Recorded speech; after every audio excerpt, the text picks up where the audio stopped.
Welcome everyone. इस video में हम जूल कैल्विन इफेक्ट डिस्कस करेंगे। इसी को हम थ्रॉटलिंग प्रोसेस भी कहते हैं। इसका एप्लीकेशन है air conditioning system and refrigerator. वहां पे आपने देखा होगा थ्रॉटलिंग वाल्व हम यूज करते हैं। वो एक्चुअल में करता क्या है, किसी भी गैस को लिक्विफाई करता है और इसी इफेक्ट को हम कहते हैं जूल कैल्विन इफेक्ट। किसी भी गैस को लिक्विफाई करना, गैस को लिक्विफाई करना इसका मतलब है उस गैस का टेम्परेचर रिड्यूस करना। तो इसी इफेक्ट को हम कहते हैं जूल कैल्विन इफेक्ट्स। और इसको इसमें जो प्रोसेस होता है उस प्रोसेस को हम कहते हैं throttling process. Because throttling process में हमें पता है एंथैल्पी जो है वो कांस्टेंट रहता है। एक बार इसका प्रिंसिपल रीड करते हैं। During a throttling process when a fluid passes through this valve its pressure decreases. Also the process of throttling in itself is isenthalpic process. एक पाइपलाइन के अंदर थ्रॉटलिंग वेल्व कनेक्ट है। इसका काम है एंथैल्पी को कांस्टेंट रखना, ठीक है, बिकॉज थ्रॉटलिंग प्रोसेस हो रहा है। सपोज बिफोर थ्रॉटलिंग जो प्रेशर है P1, temperature is T1। After throttling pressure is P2, temperature is T2।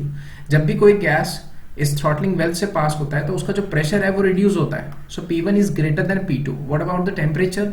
Temperature आप देखो इसमें केसेस होते हैं। अगर इस थ्रॉटलिंग वेल्व में आइडियल गैस पास हो रहा है, ठीक है, फॉर आइडियल गैस, अगर आइडियल गैस पास हो रहा है तो आइडियल गैस हमें पता है आइडियल गैस में इंटरनल एनर्जी और एंथैल्पी दोनों फंक्शंस होते हैं टेम्परेचर के। अब थ्रॉटलिंग प्रोसेस है तो एंथैल्पी कांस्टेंट रहेगा। एंथैल्पी कांस्टेंट है तो इसका मतलब आइडियल गैस के केस में एंथैल्पी टेम्परेचर का फंक्शन है। तो so enthalpy is the function of temperature. So यहाँ पे आ जाएगा T1 and this is T2। Because enthalpy का जो एक्सप्रेशन होता है वो होता है Cp T1 temperature is equal to Cp T2 temperature. Cp से Cp कैंसिल आउट हो जाएगा बिकॉज जो गैस है, नेचर ऑफ गैस है वो तो सेम है। तो यहाँ से देखो टेम्परेचर क्या हो गया, सेम हो गया।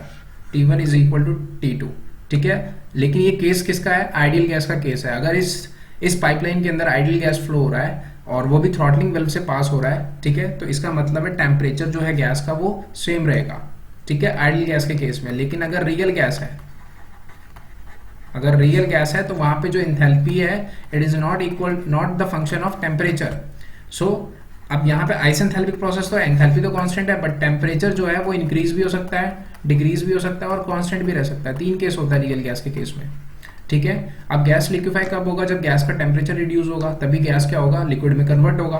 तो टेम्परेचर रिड्यूस, इसी इफेक्ट्स को हम कहते हैं जूल कैल्विन इफेक्ट्स, ठीक है।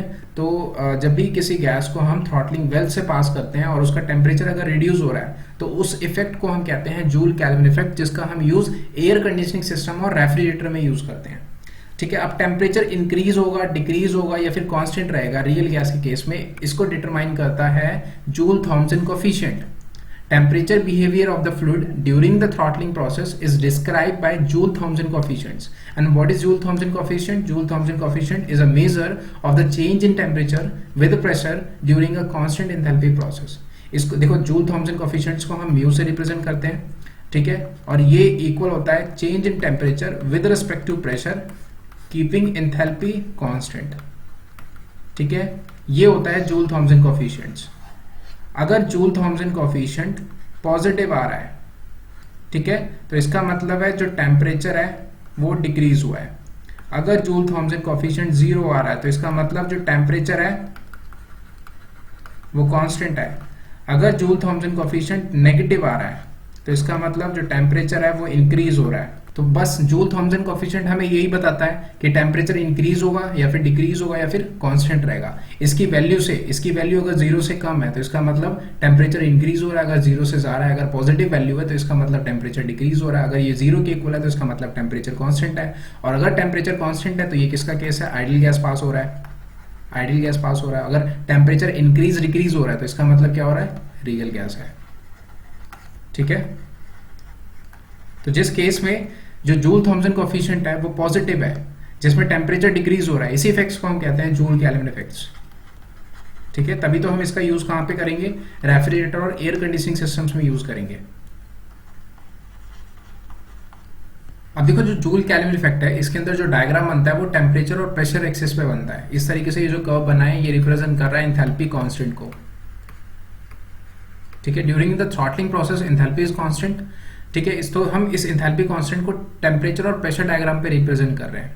अब इस कर्व के अंदर ये जो पॉइंट है ये रिप्रेजेंट कर रहा है बिफोर थ्रॉटलिंग स्टेट को, और ये पॉइंट रिप्रेजेंट कर रहा है स्टेट आफ्टर थ्रॉटलिंग। अब पता है हमें थ्रॉटलिंग प्रोसेस के अंदर जो प्रेशर है वो रिड्यूस होता है, तो ये प्रेशर P1 है और ये जो प्रेशर है इस प्रेशर को हम कहते हैं P2, ठीक है। अगर हम टेम्परेचर की बात करेंगे तो थ्रॉटलिंग प्रोसेस में टेम्परेचर कांस्टेंट भी होता है, डिक्रीज भी होता है और इंक्रीज भी होता है। तो यहाँ पे देखो अगर ये स्टेट है बिफोर थ्रॉटलिंग, ठीक है, तो इसके सेम ये हो गया स्टेट आफ्टर थ्रॉटलिंग जिसमें जो टेम्परेचर है वो कांस्टेंट रहेगा, T2 is and T1 is equal to T2 इस पॉइंट पे टेम्परेचर कांस्टेंट है। अगर इस पॉइंट पे आ जाएंगे हम तो इसका मतलब ये T2 है और ये T1 है, तो इसका मतलब है T2 is greater than T1, ठीक है। तो देख सकते हो यहाँ पे इस कर्व की मदद से भी हम रिप्रेजेंट कर रहे हैं कि टेम्परेचर इंक्रीज भी हो सकता है, डिक्रीज भी हो सकता है और कांस्टेंट भी रह सकता है, ठीक है। अगर ये हमारा स्टेट है बिफोर थ्रॉटलिंग तो ये देखो यहाँ पे टेम्परेचर क्या हो गया, इंक्रीज हो गया। अगर इस पॉइंट पे आ रहा है तो टेम्परेचर क्या हो गया, सेम है। अगर इसे नीचे आ रहा है तो इसका मतलब क्या है, टेम्परेचर डिक्रीज हुआ है। तो during the throttling process temperature increase, temperature decrease और टेम्परेचर कांस्टेंट। लेकिन कौन सा केस होना चाहिए, जब इस पाइपलाइन के अंदर रियल गैस पास हो। आइडियल गैस पास होगा तो इंथैल्पी टेम्परेचर जो है वो कांस्टेंट रहेगा, ठीक है। तो जो हमारा जो जूल थॉमसन कोएफिशिएंट है वो इसको हम ऐसे भी लिख सकते हैं, slope of TP diagram. Slope क्या होता है एक बार देखो, स्लोप होता है dy डिवाइड बाई dx, ठीक है। और y एक्सिस पे टेम्परेचर और x एक्सिस पे प्रेशर है, तो dt डिवाइड बाई dp इसको हम स्लोप कहते हैं, ठीक है। तो जो जूल थॉमसन कोएफिशिएंट है is also equal to slope of TP diagram, ठीक है। अब स्लोप देखो, ये जो इंथैल्पी कांस्टेंट लाइन है यहाँ पे ये हो गया तुम्हारा, ये जो लाइन मैंने रिप्रेजेंट किया ये स्लोप है स्लोप जीरो है।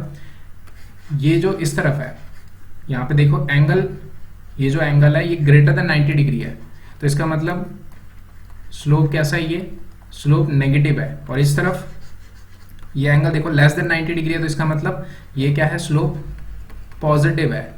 तो यहाँ जो जूल थॉमसन कोएफिशिएंट है when slope is 0 in TP diagram the value of Joule Thomson coefficient is equal to 0। तो इसका मतलब क्या है, टेम्परेचर कांस्टेंट रहेगा, ठीक है। When the value of mu is greater than 0, ठीक है, ग्रेटर देन जीरो का मतलब है स्लोप कैसा है, स्लोप है positive. When slope is positive, the value of Joule Thomson coefficient is positive. अगर ये पॉजिटिव है तो टेम्परेचर क्या हो रहा है, टेम्परेचर इज डिक्रीज। और जब भी गैस का टेम्परेचर डिक्रीज होता है तो इसका मतलब कूलिंग इफेक्ट्स है, ठीक है। और इसी इफेक्ट को हम कहते हैं जूल केल्विन इफेक्ट्स, जिसका एप्लीकेशन है refrigerators and air conditioning systems. अब जूल थॉमसन कोएफिशिएंट जब स्लोप इसका नेगेटिव है तो इसका मतलब क्या है, जो म्यू है वो नेगेटिव हो गया। When slope is negative temperature is increase. अब टेम्परेचर बढ़ रहा है किसी भी गैस का, तो इसका मतलब ये कैसा इफेक्ट है, ये हीटिंग इफेक्ट्स है। नेक्स्ट आप इन्वर्जन टेम्परेचर डिस्कस करेंगे। तो इसी के अंदर देखो टेम्परेचर और प्रेशर डायग्राम पे डिफरेंट टेम्परेचर पे इस तरीके से कर्व बना हुआ है। ये जो ब्लू लाइन से कर्व बना है ये रिप्रेजेंट कर रहा है एंथैल्पी कांस्टेंट को। इसी कर्व को हम आइसेंथैल्पिक कर्व भी कहते हैं। इस पूरे कर्व के अंदर जो एंथैल्पी है वो कांस्टेंट रहता है, ठीक है। तो इसी के अंदर देखो 3 केसेस होते हैं। इस कर्व के अंदर 3 केस है। एक ये केस है जहां पे स्लोप है 0, ठीक है, और एक ये केस है जहां पे स्लोप है इस आइसेंथैल्पिक कर्व का नेगेटिव, और ये वो केस है जहां पे स्लोप है पॉजिटिव, ठीक है।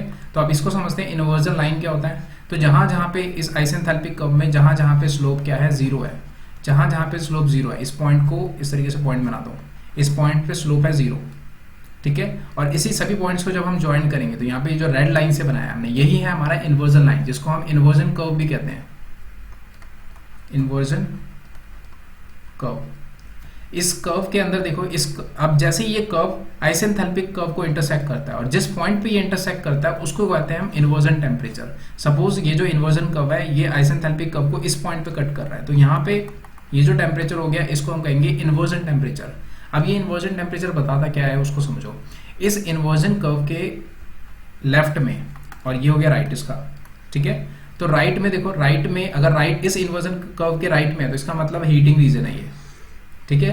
इन्वर्जन कर्व बस हमें ये बताता है हीटिंग रीजन है या फिर कूलिंग रीजन है। ठीक है, तो राइट में हीटिंग रीजन है और लेफ्ट में कूलिंग रीजन है।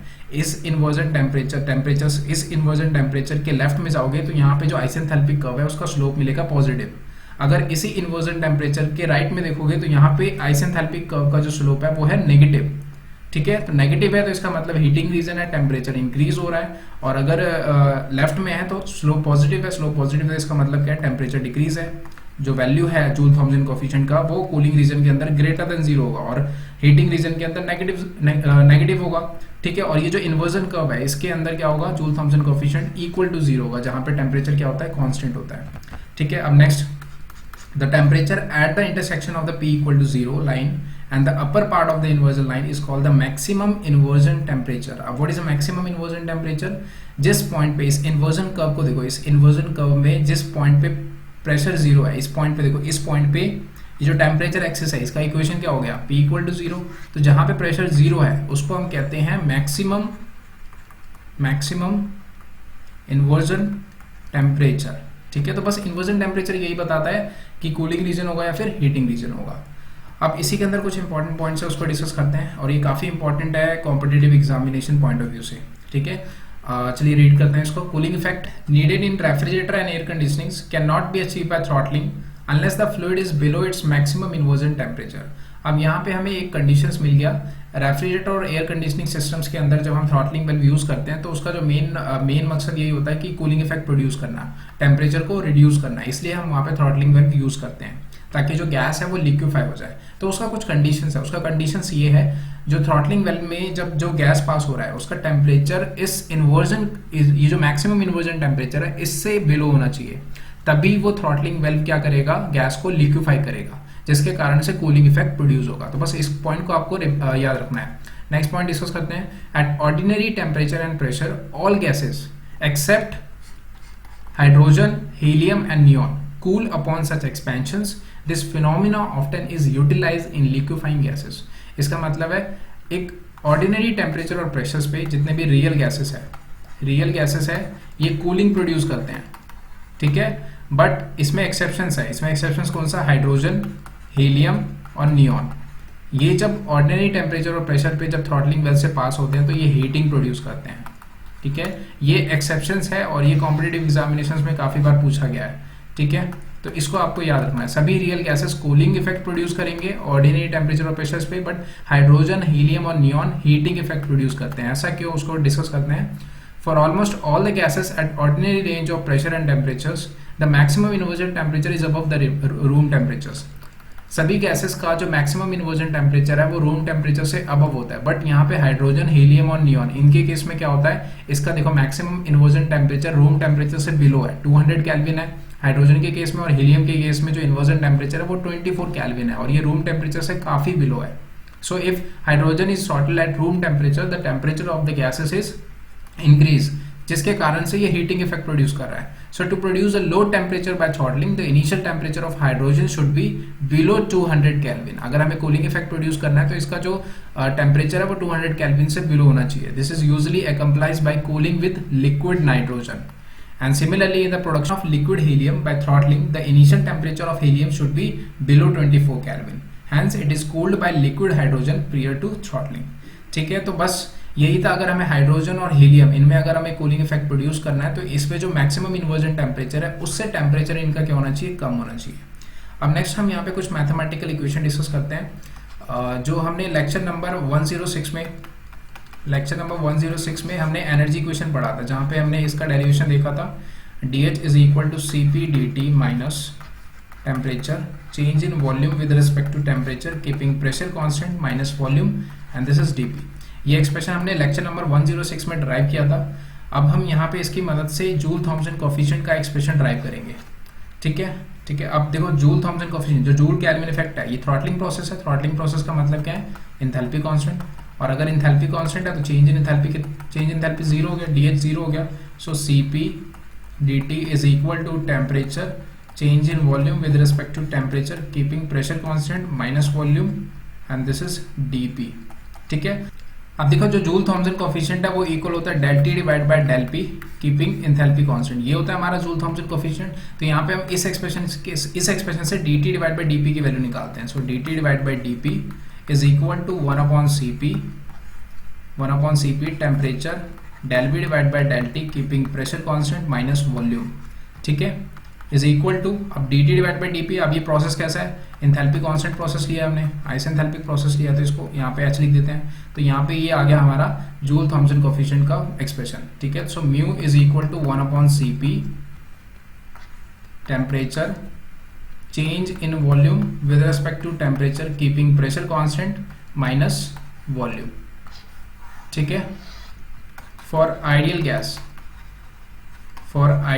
आइडियल गैस के केस में देखो, अब इसी में से हम बाहर निकाल लेते हैं, जो वॉल्यूम है उसको बाहर निकाल देते हैं। तो यहाँ पे TV change in volume with respect to temperature keeping pressure constant -1, ठीक है। अब यहाँ पे जो वॉल्यूम एक्सपेंसिविटी है बीटा जो है वो इक्वल होता है 1/v change in volume with respect to temperature keeping pressure, इसके इक्वल होता है। तो यहाँ से देखो म्यू का वैल्यू आ गया v divide by Cp temperature beta -1, ठीक है। और जो बीटा होता है वो रेसिप्रोकल होता है किसका, टेम्परेचर का, for case of ideal gas, ठीक है। तो यहाँ पे देखो जो Joule Thomson coefficient volume specific heat temperature 1/टेम्परेचर -1, टेम्परेचर से टेम्परेचर कैंसिल आउट हो गया, ये इक्वल आ गया 0 के। तो आइडियल गैस के केस में जूल थॉम्सन कोफिशिएंट 0 के इक्वल होता है, ठीक है। तभी तो यहाँ पे टेम्परेचर क्या होता है, कांस्टेंट होता है, ठीक है। नेक्स्ट, अब यहाँ पे कुछ की पॉइंट्स है उसको डिस्कस करते हैं। Joule Thomson coefficient is positive in cooling regions and negative in heating region, और 0 कहाँ पे होगा, एवरीवेयर होगा इन्वर्जन कर्व पर। जो भी टीपी डायग्राम है, टेम्परेचर और प्रेशर डायग्राम है, इस तरीके से इन्वर्जन कर्व बनता है। तो इस कर्व के अंदर जो जूल थॉम्सन कोफिशिएंट है वो 0 होता है, ठीक है। और इधर होता है इधर पॉजिटिव होता है और इधर नेगेटिव होता है। ये होता है तुम्हारा इस इन्वर्जन कर्व के राइट में हीटिंग रीजन है ये, ठीक है, और ये है कूलिंग रीजन, ठीक है। तो बस इसको आपको याद रखना है। Next, for ideal gas Joule Thomson coefficient for ideal gas is equal to 0, ठीक है। और रियल गैस के केस में पॉजिटिव नेगेटिव होता है। If ideal gas is use in refrigerator, अगर आइडियल गैस यूज कर रहे हैं हम रेफ्रिजरेटर के अंदर, तो टेम्परेचर तो कांस्टेंट रहेगा। रेफ्रिजरेटर में जब भी रेफ्रिजरेटर में हम थ्रॉटलिंग वाल्व लगा रहे हैं, इसलिए लगा रहे हैं ताकि टेम्परेचर क्या हो, डिक्रीज हो, टेम्परेचर डिक्रीज हो। जूल थॉम्सन कोफिशिएंट है वो पॉजिटिव होना चाहिए रेफ्रिजरेटर में, तभी तो कूलिंग इफेक्ट प्रोड्यूस हो रहा है। तो अगर आइडियल गैस तो हम यूज ही नहीं कर सकते। तो यहाँ पे अगर आइडियल गैस हम रेफ्रिजरेटर में यूज कर रहे हैं तो वहाँ पे थ्रॉटलिंग वाल्व यूज नहीं होगा, वहाँ पे यूज होगा आइसेंट्रोपिक एक्सपेंडर, ये यूज करेंगे हम, ठीक है, कूलिंग इफेक्ट प्रोड्यूस करने के लिए। तो बस आपको इतना याद रखना था। आप कुछ क्वेश्चन डिस्कस करते हैं। सो ये क्वेश्चन नंबर 1 लास्ट क्वेश्चन है वैसे भी। Which gas show a heating effects in the Joule Thomson experiments while undergoing throttling process through a porous plug of cotton ball. तो मैंने बताया था जितने भी रियल गैसेस हैं ये सब कूलिंग इफेक्ट प्रोड्यूस करते हैं जब इसको थ्रॉटलिंग वेल से पास करेंगे तो। लेकिन इसमें कुछ एक्सेप्शंस है, हीलियम, हाइड्रोजन और नियॉन, ये क्या प्रोड्यूस करते हैं, हीटिंग इफेक्ट प्रोड्यूस करते हैं रूम टेम्परेचर पे, ठीक है। तो इसमें ऑप्शन देखो, हाइड्रोजन, हीलियम और नियॉन, ये सर्च करना है हमें। तो इसमें हाइड्रोजन आ रहा है सिर्फ, तो यहाँ पे इसका आंसर है बी। तो क्वेश्चन नंबर 1 का बी आंसर हो गया, ठीक है।